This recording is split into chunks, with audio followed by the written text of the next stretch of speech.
Welcome to Sensible Health Solutions, the show where we simplify health and wellness. Join your hosts, Hallie Fields and Dr. Scott Luper, as they share practical tips and expert insight to help you navigate common ailments, nutrition, and overall well-being.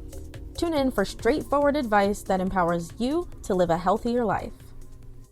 Hello, Dr. Luper. How are you? Hello, Haley. I'm doing great. How are you doing? Good. I'm doing great. Thanks for asking. I was curious. We work a lot with herbs in the clinic, and I'm wondering how you formulate these herbal antibiotic tinctures. First, let me back up and say herbs can be used as antibiotics. Yes. Except for they're not as strong as regular antibiotics. And that is both a weakness and a strength.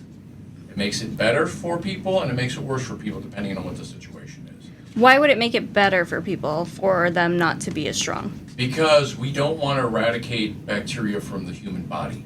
We want to leave bacteria there. We want to kill the bad guys and leave the good guys. We need our bacteria. For us to be healthy, we have to have bacteria.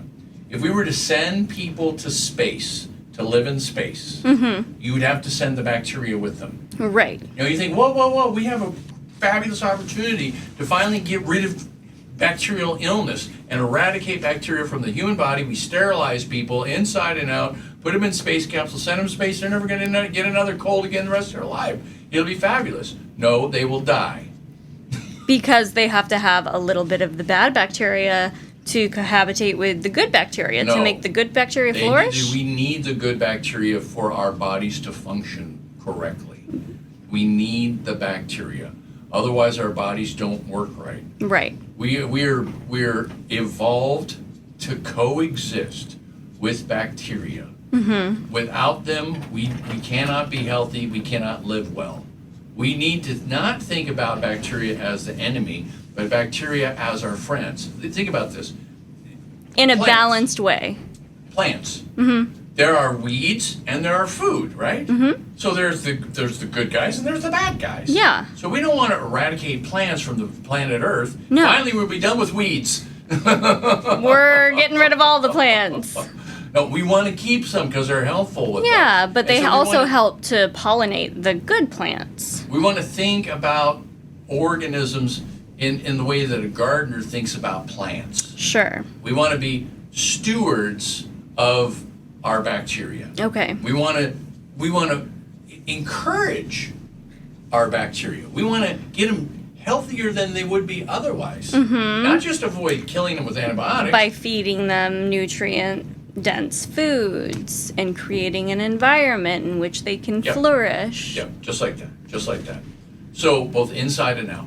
Okay, and what are some of the ways... So did I answer your question? I think you did, for both good and bad. Yeah, so it turns out the herbs are a way to knock the bad bacteria down without eradicating the good bacteria. So the side effects of herbs are less. Now, there are situations where your life is on the line and you got a bacteria that is just short of killing you. And those people need hardcore antibiotics. Right, you have a septic infection. Yep. That needs... Perfect example. We had somebody come up a few months ago with a septic infection. It came in a wheelchair. I checked them out and sent them immediately to the hospital. And it saved their lives. Yep. They went to the hospital, they got IV antibiotics. It was a life-saving situation. Got another patient who got a gallbladder infection. That was a kidney infection. Got another patient with a gallbladder infection. Same story, sent him to the hospital. The hospital gave him IV antibiotics and saved his life without question. But those patients are less common. More commonly, we get people with like sinusitis or gut infections or earaches or things like that. So the kind of smaller infections. Vaginitis is another one. And what we want to do is we want to treat them in such a way that we make life hard on the bad bacteria so that our body can kill it, slow it down, so that we can get ahead of it without eradicating everything in their bodies. Right? So how do we do that? We need either a mild antibiotic, and they do exist, there's our mild antibiotics, or we do herbs. And I like herbs. Yeah. I like the effect of herbs. I like what we get from herbs. I think how the herbs work is builds us up, and it's less likely to fail if you can get the right combination of herbs that fit the right situation. And they have greater effect on so many different things rather than just one thing. Yep, that's exactly right. Okay. So you think about what an antibiotic is. And antibiotics, a lot of times they come from organisms or plants or herbs or things like that. And it's one thing that breaks something in a cell, that prevents that cell from making its cell wall, for example, or making dividing the cell being able to divide. Some mechanism that it needs in order to take over our bodies is poisoned by the antibiotic. So it's very specific. So there's one thing that antibiotic does. So eventually, out of the millions of bugs that are dealing with the antibiotic, one of them, just due to random chance, luckily comes up with a workaround. And so now I'll give an example. Now the cell wall builder, it doesn't block it anymore. They figured out how to work around it. Now they have antibiotic resistance. Mm-hmm. And this is the bane of our modern medicine, because the organisms are winning the race of coming up with workarounds, and we can't find enough antibiotics in nature to exceed the rate that the bugs are getting the workarounds. Yeah. Now we're in this in some ways fabulous little bubble of the antibiotics are new enough that the organisms haven't figured out how to block them all. Right, how to evolve past. And so you can see, if you get a bad infection, I can still send patients to the hospital with a pretty good chance that they're going to get saved by IV antibiotics. Mm-hmm. Now, 50 years from now, that will not be the case. Basically, they'll quit working, because all the bugs will have developed a resistance to the stuff we have. Mm-hmm. I don't know if it's going to be 50 years, it's going to be 30 years, it's going to be 60 years, I don't know. Some small amount of years, maybe less than that. Yeah. And in some cases, people are dying because they've already got to that point. Right. Where they can't survive the infection based on the fact that no antibiotic will work. Right. Now, the thing about herbs that's different is herbs are not one thing. Herbs are 100 things. Mm-hmm. Because they're plants, and there's lots of constituents in the plants. The plant's not made up of one molecule. They have multiple compounds. Thousands of molecules, mm-hmm. hundreds of different compounds. Mm-hmm. And many of those are effective in one way or another at slowing the bacteria down, because these plants in nature have to slow the bacteria down. So the reason why we can take these plants and have them work is because bacteria try to kill the plants. Mm-hmm. And the plants came up with a chemical that makes them resistant to the bacteria, or whatever it is. And so we can use that. We can collect the plants, concentrate them down, have people take them. And again, it's not one thing that the plant does. It's a multitude of things the plant does to help slow down the infection. And since there's so many things, the organisms can't create resistance to everything. They may be able to come up with a resistance to one thing or two things or three things, but not 50 things. Sure. And so there you go. The plants continue to work. So what are some of your favorite antibacterial herbs? For what? I mean, let's say common cold.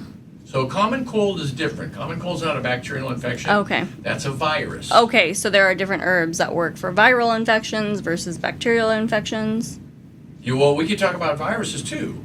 So let's talk about viruses a little bit, since you opened that topic up. There's a door. So the thing about viruses is they're particularly difficult to kill because they're not actually alive. It's weird to think of it this way, but viruses don't have any metabolism. They don't eat. They don't poop. They don't breathe. They don't have sex. They're not really alive. They're just little packages of protein. The protein codes for making viruses. And so in order for a virus to work, it has to have a live cell that it can inject this code into and turn the cell from a healthy stomach cell or liver cell, whatever it is, into a virus factory. Okay. That's what they got. That's the protein, is information all coiled up. So that when the little protein packet attaches the cell, it injects that information in the cell. The information does what it's supposed to do, which is go in. And then the cell multiplies. And the cell makes more viruses. And then eventually the viruses build up so much that that cell pops, and thousands of viruses spread into the area, and then they attach to other cells and turn them into virus-making factories as well. And then you're sick. Then you're sick. Now, the reason why you're sick is because, not because the virus is killing your bits, it's because our immune system is set to be sensitive to this thing, where the cells start, instead of doing what normal cells do, they turn into virus-making factories. They have a suspicious look when they do that. They tend to leak proteins that are weird, and our body can pick that up and sense it and send in killer cells that are designed to pop the cell and kill it. And so that way the virus factory gets destroyed, and they destroy the virus factory. Now they also destroy the neighboring cells. The ones on either side of the virus factory, those also get wiped out. And so now, with all these chemicals being released from our immune system to kill cells and to stimulate other white blood cells to come in to kill other cells, and all of that makes us have symptoms. We get achy, we get tired, we get sniffly, we get fever. That's a classic one. Yeah, fever. Right, for fever, because now all the white blood cells work better, because now you just got hotter, and so they're now more active and they're more likely to kill stuff.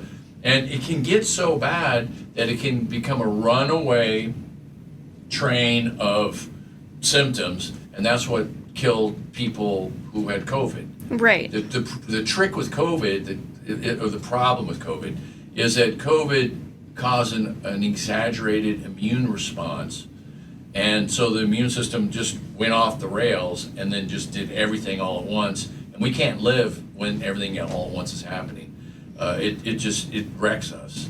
And so people who had good immune system control can survive COVID, and people who have poor immune system control would just fly off. Older folks. Yeah. And they would fall apart. And so that was the problem with that. So the thing about the virus, again, the strongest tool we have to fight viral infections is our own immune system. Mm-hmm. Our immune system is by far the best tool we have to be able to clear the viruses out. The things that people take to help that are antivirals, with rare exception, there's some things that actually get in the way of the manufacture of viruses. HIV drugs mostly do that. They poison the conversion of the cell into a factory. They literally go in and change the way the viruses are manufactured. Those are rare. Most of the so-called antivirals, really what they're there to do is they're to stimulate the immune system, to get the immune system working better. So in contrast, the antibiotics, are they there to de-stimulate the immune system, or? Yeah, they can stimulate the immune system also, but what they're really designed to do more is to actually gum up the works for the bacteria. Okay. The bacteria is in fact a living organism. It does breathe. It does eat. It does poop. It does all the things that living things do. It's absolutely alive, without a doubt. And so there's a lot of mechanisms that the cell needs in order to survive, and you can go in and you can poison those mechanisms. And plants do all the time. And animals do some, but plants are really better at this. And so we use plants more than we use animals to be able to act as an antibiotic. So back to my original question, what are the best herbal antibiotics? Okay, now go back to my follow-up question, which is to treat what? Because it varies on what we're treating. Let me pick one. Let's say urinary tract infection. Yes. Okay, so the one that I like the best is Usnea. Okay. It's a lichen. It's a mixture of fungus and algae. It's a trippy little plant. I'm tempted to go into what Usnea looks like and where you find it and such. Let me keep away from that. Let me just say Usnea. I like Usnea. And Usnea has to fight infections on its own because it's a living organism and it lives outside, and things try to get on it and eat it, and it's resistant to that. It's particularly resistant. It's been around for a very long time, millions and millions and millions of years, and it's really, really good at fighting infections in nature. And so what we do is we take it and we use it to fight infections in our bladder. The nice thing about it is the constituents that fight the infection are concentrated in our kidney. We put it in our pee, and the pee goes down and kills the infection in our bladder. And one of the reasons this came to mind, because my very last patient I just saw Was a UTI patient. Yep. So let's see, we're on urinary tract infections. Let me pick some other ones. There's one that's called Arctostaphylos uva-ursi that's particularly effective. It's bearberry. It grows in the Pacific Northwest, up at high elevations, above the tree line or in the tree line, on the edge of the tree line. And the plants that work the best are the ones that are stressed, that they're living in an environment that's really quite challenging, and they have to struggle, and they have to concentrate their antibacterial stuff in their system. Those are the plants you want. Plants that grow in places where it's warm and moist and things are weak and they tend not to work as well because they don't concentrate the antibacterials as well. So the Arctostaphylos, you give the stuff that grows in marginal environments. It's really not a great place for it. Tend to be the better source of the antibiotic. When are herbs better to use than antibiotics? When you don't want to kill everything. Okay. What you want to do is you want to win the fight. If you got an infection, we want to triumph here, but we don't want to triumph to the point where we weaken the human. Mm-hmm. We want to have a human come out stronger. So if a person who gets an infection can overcome that infection, the immune system learns something. It becomes smarter. It remembers. And it becomes more effective and efficient at fighting the next infection. Huh? Can bacteria develop resistance to herbs? It's hard. The answer is yes, but not really. Not really. It depends on the herb. Some herbs, really, they're one main thing. It's really the reason why the herb is working. And so the bacteria can get a resistance to one main thing. Mm-hmm. But the trick of herbs is they're not one main thing. Mm-hmm. There are lots of main things. Right. There's a dozen main things. Mm-hmm. So now it's really hard for an organism to get resistant to that. What if a patient were to take a tincture long term? Would they grow resistance to that certain concoction? The answer is no. In theory, it's possible, but in actual fact, it doesn't happen. Because each herb is made up of so many different compounds. Yep, exactly. Now let's talk about one that's somewhat controversial, and that's echinacea. Echinacea is a super famous herbal antibiotic. Yeah, and an immune stimulant. Yep, and people swear by it, mm-hmm. and they also say it's useless, doesn't do anything at all. Now the thing about echinacea is really, really, really, really good at blocking the uptake of viruses. Mm-hmm. So if you know there's a virus going around, and you take an echinacea tincture, you get a bottle of it, you squirt it in your mouth, the chances of you getting sick just basically goes almost to zero. But it's because you're preventing the infection. Mm. If you are already infected, and you do echinacea, it hardly does anything. Yeah. It's a blocker. Okay. So you have to use it correctly. To use correctly, it's fabulous. Yeah. So people who like doing echinacea, everybody's sick, and I'm going to start doing echinacea so I won't get sick. It works. I hear a lot of people doing echinacea tea. Yep. Mm-hmm. It works. Doing it as a tea is a wonderful way to do it. It's delicious. So that's a great way to do it. Now the thing about echinacea, when you use it as a tincture, it's got this kind of mouth numbing effect, which is not necessarily very pleasant. Have you ever tried it? No. Can't say I have. You should try it. We got some right out there. Yeah. I can give you a squirt and blow your mind. Get me all ready for the holidays, prepared and. Well, I don't know. That's the right. Numb mouth is not necessarily how you want to live your life. If you're taking echinacea, you know. Okay. You know you are, because you get that. Now in the tea, it's weaker, so you don't necessarily get that effect. Also, they tend to mix the echinacea with other herbs that make it taste better. If you make a bad tea, you can't sell it. Yeah, of course not. They have a market full of thousands of dollars worth of echinacea tea. Yeah, nobody wants bad tasting bitter teas. Which it's interesting because it turns out the antibiotics that are the best are in fact bitter. Everything I've mentioned has been bitter. Mm-hmm. All the herbs we're doing that I've mentioned so far. There's lots more. Let me give you another favorite. Mahonia. Mm-hmm. I love Mahonia. I use it a lot. That's not as bitter. Oh, yes, it is. Is it? Oh, you bet it is, without a doubt. It smells a little sweet. It's not. Okay. Nope, not one bit.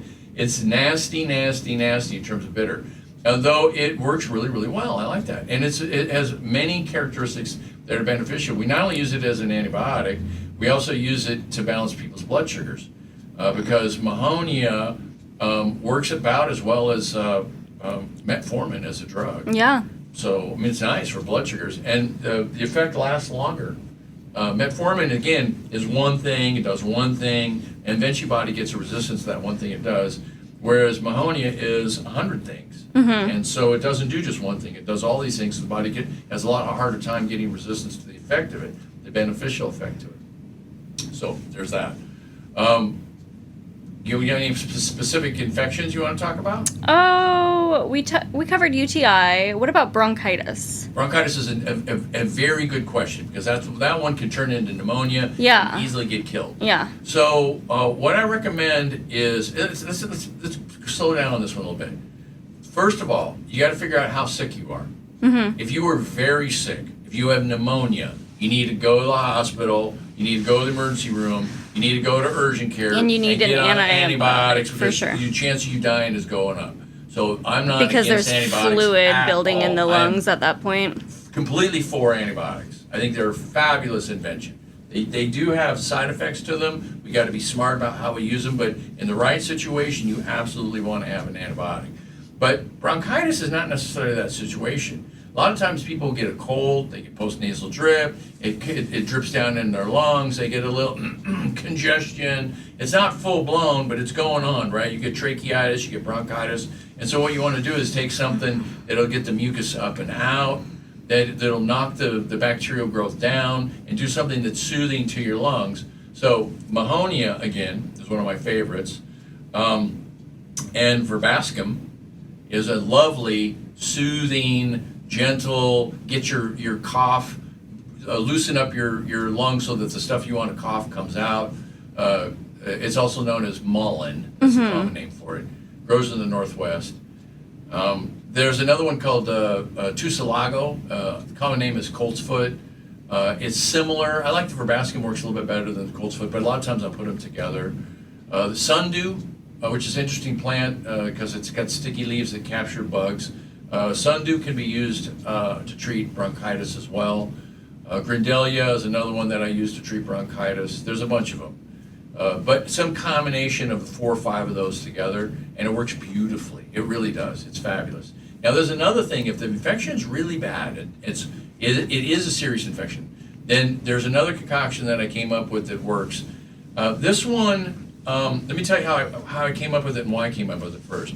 I have a few patients who have chronic obstructive pulmonary disease, COPD. And what happens with that is their lungs are actually damaged by infections, by whatever, the inflammation that's going on in the lungs. And so they're very, very, very susceptible to lung infections. And the people with COPD, at least well into their COPD, like chronic COPD, fully developed COPD, tend to get pneumonia not monthly, yearly, if twice not, a year. yeah. Yeah, like that. So the patients we see are very prone to that. And so they get antibiotic after antibiotic after antibiotic, and there's which nothing else you can weakens do. their immune system further and then makes them more susceptible later on. So what we came up with is a nebulizer treatment, where a nebulizer is a little device that'll take a liquid and turn it into an aerosol. And then you just breathe the little tube. The little thing generates the mist, and then you breathe the cool mist in. And so what we do is we take a concoction of herbs, and we just put it about 5 milliliters or 10 milliliters, which is about a teaspoon or two, into the nebulizer, and have them breathe the fumes. And fumes is not the right word, the mist that's generated from this. And they don't get the infection. Now, you can do it to treat the infection, but I don't want to mess around with pneumonia. Pneumonia is a famous killer of people, and I'd rather just do the antibiotics and deal with the building up people's healthy bacteria again later. But what I want to do is I want to make sure these people don't get infected to begin with. So what I have them doing is breathing this little Nebulizing tincture daily. Okay. And that way they don't get sick. Yeah. And it works. It actually works. It's like amazing. So the folks that I've done this on, they don't get pneumonia anymore. They're just literally, pneumonia never happens anymore. And do they do this nightly? Do they do this weekly? Nightly. Nightly? Okay. So, and it's, you know, it's easy, it's inexpensive. It doesn't kill all your bacteria off, so it leaves your normal bacteria intact, and it just makes sure that the bad bacteria can't get a foothold. And is it nightly inevitably, or is there a point to where they can reduce the amount that they're using? No, they have to take it forever. Okay. It'd be nice if you could if I knew how to cure people of COPD, but I don't know how. It's lung damage. Right. It's analogous, the damages of the sort that your body would have to grow new lungs to fix. Yeah. And it's like if you get your arm cut off. You know, if you got infection in your arm, I can fix an infected arm. If your arm's cut off, I don't know how to grow a new arm. Yeah, if your lungs get an infection, I can fix it. But if your lungs are damaged, then I don't know how to grow new lungs. And it's, you know, doing organ transplants are absolutely problematic. You know, there's organ failure, organ rejection, your immune system's whacked, you have to take all these immune suppressives, and it's really a mess. Nobody wants to do that. And so typically what people do with COPD is they take medications that open their lungs up to get them to work better, what lung they have left, and then they take antibiotics regularly as a way to kind of knock the infections down as they go along. And then they get all kinds of gut problems and so on and so forth. We talk about the weakness that comes from having your bacteria disrupted. If you can avoid doing that, you'll come out of it stronger. So the good news is the COPD patients that I'm treating that are doing this are all prospering. They're all doing fabulous. Now, you know, they still have to be careful what they do. They still have to breathe oxygen. They still have to do a bunch of other kind of stuff. But they're literally glowing, you know, with health. For somebody who's got COPD, they're not declining, and they're actually getting better. So I'm delighted to be able to say that there's this concoction. Good. Well, what about other bacterial infections, like bacterial skin infections? Okay, so the herbs are one way to do that, but the thing I like best about doing bacterial infections in the skin is to actually do some kind of local compress. You can do herbs, but you can make them a lot more concentrated, and just make a poultice and just put the poultice on the infection. Okay. So what are we talking about, like a boil? Yeah, or like a hive. Would a hive be an infection? Hives are not infections. Okay. Hives are an immune system reaction. Okay. So a boil is an actual infection where we get a hair follicle gets infected, and then the bacteria kind of drill their way down. And what the body wants to do is to wall it off. So the body will throw extra connective tissue around it like a wall, and then send white blood cells in to deal with the infection. They're a suicide mission, those white blood cells. And so they go in there, they kill and they die. They kill and they die. They kill and they die. And you get 1 million white blood cells that have all gone in to kill and die. And now you have pus. That's what pus is. It's dead white blood cells that sacrifice themselves for the greater good. And so eventually that pus and bacteria need to get extrude. So that's what a boil is. A boil basically is an infection. It ripens, eventually it pops, and then the gook comes out, and then the body's able to heal it up. So if you can take something to help mature that, and usually a compress is what you do. You do a heated compress, and you put some sort of antibacterial in the heated compress. Again, the ones we mentioned already, any one of them would work. Mahonia is the one I like to use the best. By the way, common name for Mahonia, I forgot to mention, is Oregon grape. Oregon grape, yep. So it's an interesting side story of Oregon grape. Why is it called Oregon grape? Because if you ever seen Oregon grape, it doesn't look like grapes at all. It's this kind of spiky-leaved plant, a little bush. The leaves kind of look like holly, except for they're not as thick. And it has this little spray of bitter berries. They're not tasty. They're horrible. If you ever eaten Oregon grape, nobody would eat in the right mind would eat these things. So how could this become so famous? It's a state plant.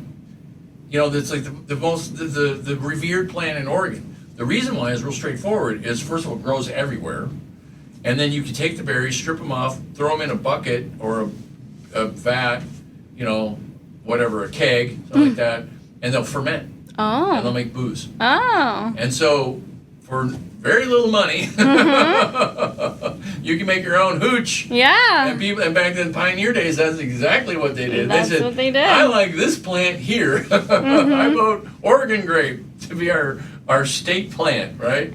So with drinking the hooch version, is that also antibacterial? Yes, it is. Oh, there you go. 2 for Absolutely. 1. You bet. That's actually really good for your blood sugars as well. No, it's an absolute tonic. People feel better for it. They Good. come out a stronger version of themselves. Now, why aren't we drinking it now? Because it tastes horrible. Yeah. There's always a rub.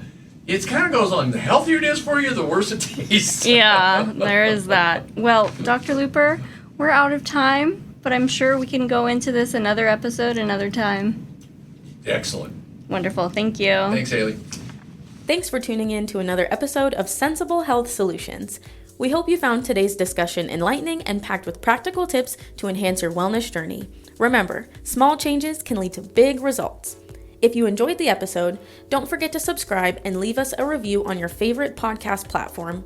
Your feedback helps us bring you the best content possible. Stay connected with us on social media for more health insights and updates. You can find us at Sensible Health Solutions across all social platforms.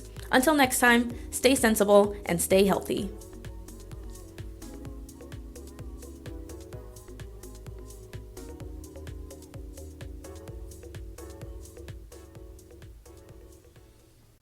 This content is for informational purposes only and is not a substitute for professional medical advice, diagnosis, or treatment. Seek medical advice from a healthcare professional for any medical conditions.